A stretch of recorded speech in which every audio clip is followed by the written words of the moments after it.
Hello there. Again, welcome to my channel. Today I will summarize the film A.R.O.G. Released in the year 2008. Relax and watch the film in comfort.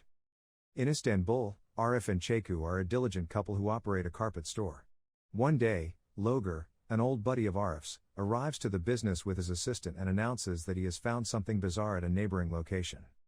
As they approach the location, Logar captures Arif and binds him up. As it turns out, his whole objective was to take Arif's wife. Also, the item he was alluding to is a time machine. Employing a sophisticated method, the wicked Logar morphs into an Arif doppelganger and declares his intention to procreate with Çeku. As the real Arif attempts to insult Logar, his aide activates the time machine and sends him 1 million years in the past. Arif lands at the Cretaceous age, when dinosaurs are still active, 2 seconds later. As he travels about in dread, he encounters apes who are the first of their type and have not yet evolved. Arif is forced to live with them and attempts to teach them in the hopes that they would develop. The days progress into months, and winter approaches. As Arif tries to relieve himself, his urine immediately freezes, showing that the temperature is comparable to that of the contemporary North Pole. Arif had nothing else to do, so he constructed a building out of the frozen piecicles. Even after many months of intensive instruction, the apes have showed no evidence of improvement. This realization causes Arif to understand that he cannot return home if he continues to live with these obtuse monkeys. Thus, he travels alone into the jungle in quest of human civilization. Along the journey, he is confronted by a T-Rex that roars at him. Arif is first terrified, but he quickly discovers that the dinosaur is really a mother who is only attempting to protect her eggs. Arif takes a friendly attitude and retreats from the dinosaur's domain upon seeing this. The T-Rex recognizes his kindness and presents him with a massive honey nest as a parting gift. Arif gladly takes it before realizing that he has now provoked a massive bee. The bee stings him and pursues him, causing him to flee for his life. Arif attempts to shrug off the bee by hiding behind a tree, but he quickly becomes disoriented from the sting and falls to the ground. When he closes his eyes, he observes 2 cavemen on the tree. Before he could respond, however, the primitive folk sedate him. Eventually, Arif regains consciousness in a cave surrounded by strangely singing cavemen. It emerges that they fear Arif because he is an outsider, and they want to murder him. Fortunately, Arif can speak their language, and he convinces Dimi, the tribe's chief, that he is from the future and poses no danger to them. A guy suddenly announces the arrival of the A.R.O.Gens. Dimi's tribe has been oppressed by the A.R.O.Gens, a distinct tribe commanded by a barbarian called Karga, for quite some time. Each time they arrive, the A.R.O.Gens torture the people and steal their food and equipment. This time, Karga is coming to perform a ceremony with 3 of the toughest cavemen. Regrettably, Arif is one of the finalists. When he refuses, Karga shoots him with a tranquilizer, knocks him out, and then transports him to his tribe. Tasso, one of the primitives, had an accident en route. He falls off his horse after hitting his head on a stone and fracturing his arm in the process. When he wails in agony, Karga buries Tasso as if he were dead. Arif, who is already awoken, is astonished and intervenes instantly. He informs the barbarians that Tasso is not dead, but simply has a damaged arm. Afterwards, he improvises a cast for his fractured arm. Unexpectedly, Tasso can now feel his arm again, and he expresses gratitude to Arif for saving his life. After they reach the hamlet, it is discovered that Kaalia, Karga's nephew and Tasso's father, is truly in charge. Karga questions Tasso about the handcrafted mask he discovered in Tasso's chamber after the father and son are reunited. Tasso admits with pride that he fashioned it from tree bark, which angers Kaalia since he wants his son to be a fierce warrior, not an artist. Afterwards, Kaalia describes an episode from his boyhood that took the life of his father, Kumo. One day, a bizarre circular spacecraft carrying 2 unusual guests landed from the sky. They presented Kumo with a ball as a gift before returning to their spacecraft. Sadly, when Kumo hurried after them to say farewell, he was fatally injured by the spaceship's engine. Since then, Kaalia has detested novelty and innovation. And since he thinks that his father is in heaven, he has constructed a tower of extraordinary height. Several individuals have attempted to climb the tower to retrieve Kumo, but none have succeeded or lived. Karga gathered the 3 strong men from Dimi's tribe in order to send them up the tower, it turns out. Nevertheless, Arif offers to travel alone, to the amazement of everyone else. He gradually ascends the tower and ultimately reaches the summit. There, he meets a weird individual whom he believes to be Kumo. Arif intends to return the guy to the earth, but by scaring him, he falls to his death. Arif begins his down gently, and when he reaches the bottom, the A.R.O.G tribe is astounded to see a survivor return from the tower. They explode in happiness, elevating the mood of the occasion. Ka'alya is disappointed that Arif was unable to bring back his father, but he nonetheless forgives him. Tasso is equally struck by Arif's valor, and he begins to sketch a portrait of him on a rock. Arif appreciates his craftsmanship, and Tasso offers him an exclusive look at his collection. There, Arif discovers a secret portrait of Mimi from the other village. It comes out that Tasso has a significant crush on her. This reminds Arif of his cherished wife Cheku, and he begs Tasso to provide him with all available tools so he may return to his time. Tasso deems it impossible since his father Ka'alya stores all equipment in a cave and forbids anybody from utilizing it. But, when Arif offers to introduce Tasso to Mimi, he decides to assist in acquiring the tools. Tasso and Arif venture into the cave later that night in quest of tools. Sadly, they are quickly apprehended by Karga, who transports them to Ka'alya. As predicted, the village leader is dismayed that his son has become a thief and disowns him immediately. As a result, a frustrated Tasso departs the area with Arif. In the subsequent scene, the two explore the forest until they see Mimi and her companions swimming in a river. Mimi is antagonistic towards Tasso due to his history, but Arif changes her mind by revealing a beautiful lady tattooed on Tasso's back.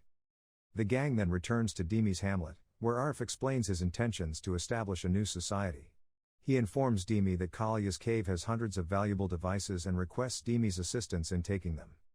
Dimitri and his people are ecstatic at the idea of acquiring contemporary tools and technology, so they instantly agree to the proposal. The next night, Arif and Tasso penetrate Ka'alya's cave once again and load the essential equipment onto a cartwheel. The people then assist them in transporting the cartwheel back to the hamlet. In no time, Arif starts creating all of the essential innovations that have contributed to the evolution of humanity. And after a few months, everyone in the community becomes acclimated to their new advantages. They have developed several thousand years quicker because to Arif, which has made their lives more simpler. Women may now prepare meals, and children can attend school. Arif is appointed minister of the village, but he is unhappy since he has seen no improvement in the intellect of his people. On the other side, Ka'alya finally discovers that Arif and Tasso have plundered the cave. As he sends his uncle Karga to murder them, he is taken aback by all the new innovations in the community. He demands their speedy delivery, however, Arif mocks and humiliates him in front of his followers. This angers Karga, who vows to return with his army to exact retribution. One day, Arif brings Tasso, Mimi, and others to a neighboring jungle for a picnic. When they return, they discover that the whole town has been pillaged. It turns out that the A.R.O.G looted the whole community. Arif approaches Ka'alya and suggests a solution, a 6-man football game, since he is fed up with these feuds. If his side wins, Ka'alya will be required to return the stolen equipment, and if Arif's team loses, Ka'alya will get a tower long enough to locate his lost father. Unsurprisingly, Ka'alya readily consents. Afterwards, it is revealed that the A.R.O.Gens have been playing ball games in remembrance of Kumo's late father, whose particular ball has become something of a treasure. Hence, Ka'alya has no difficulty forming a squad. He selects 6 of the most ferocious, fit, and powerful guys for the event. But, Arif also begins searching for players. Unluckily for him, no one has ever heard the word football. Mimi then explains that Kuhara, a former A.R.O.G goalie, resides in the area. Kuhara apparently withdrew from football after conceding 8 goals in a single game, exactly like Barcelona did against Bayern. Arif attempts to get him to participate, but he declines. Observing this, Dimi volunteers to be the team's goalie. Arif and Tasso become the front strikers, while the remainder of the squad consists of random villagers. Arif and his crew begin arduous training at this point, while Mimi and other ladies create the football uniforms. And after a few days, Arif FC masters the game and begins to play with elegance. The critical day will soon approach. Everyone is excited for the game, but sadly, the A.R.O.Gens begin dominating immediately. They dominate their opponents physically and score 4 fantastic goals. Unexpectedly, shortly before halftime, a player from Arif FC manages to score a goal. He celebrates with such fervor that he runs into the adjacent flames. During the halftime talk, a concerned Arif discloses that he is really an extraterrestrial from another planet who has been residing on Earth due to its delicious cuisine. In reality, he has extraordinary abilities that may quickly swing the game in their favor. Arif also states that he has refrained from using his abilities because he dreaded injuring someone. But now when his team's triumph is at stake, he must transform into an extraterrestrial. Strangely, rather than concealing such a significant information, the villagers get excited and begin supporting him to give his finest performance. As soon as the second half starts, Arif's abilities allow him to absolutely control the play. He ties the game at 4-4 by guiding his side to 3 goals with his otherworldly gymnastics and exquisite vision. Tasso gets into a confrontation with one of the A.R.O.Gens during the heat of the game, resulting in a penalty for them. Dimi saves the penalty, but sustains an injury to his hands, rendering him unable to play. Now, because there is no goalie on the roster, Kohara offers to play. He quickly transforms into a brick wall and protects anything thrown at him. Finally, with few seconds left, Arif jumps into the air and unleashes a vicious shot that proves to be the game-winning goal. The community bursts in applause, and Kaalia applauds the other team as well. He states that he will adhere to the agreement and avoid the villagers in the future. Despite his success, Arif feels depressed. He suspects that Logar has already kidnapped his wife, Cheku. Thus, he intends to abandon the hamlet and roam off forever.